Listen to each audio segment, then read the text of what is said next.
Betty was brought to me because of her resource aggression, which she has bitten her owner quite a few times.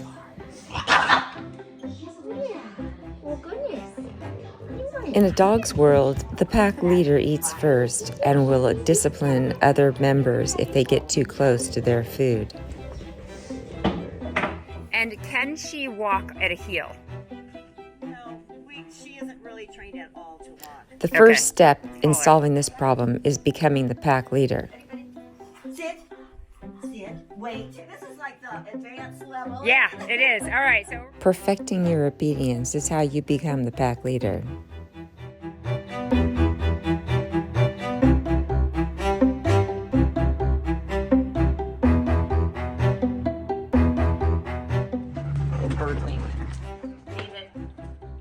Leave it. Then you teach her leave it.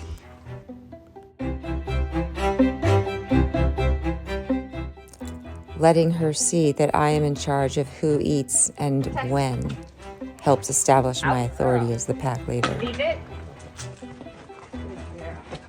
Leave it.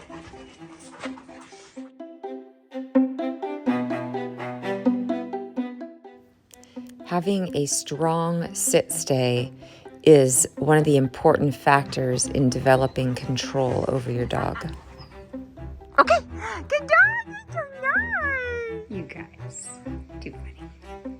Because she would run around the house and grab everything with her mouth and then not allow the owner to take it from her, I decided to teach her a stay in place in my house. So she must stay either on a dog bed or the couch, basically wherever I tell her to be.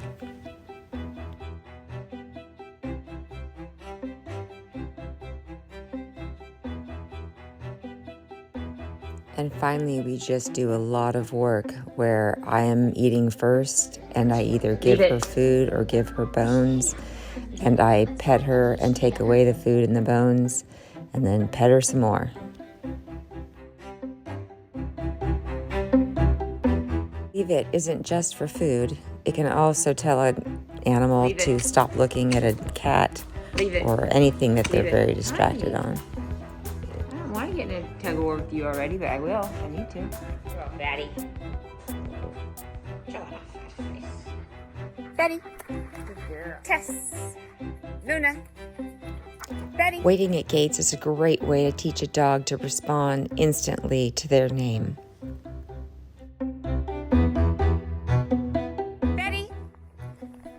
Good girl. That's nice. Sit tight. Okay. Good girl. Betty. Good girl right here. That's nice. Sit. Betty. Good girl right here. That's nice. Good girl. That's nice. Sit. Good girl. That's And now Betty has earned her freedom, as she has always been on leash previously.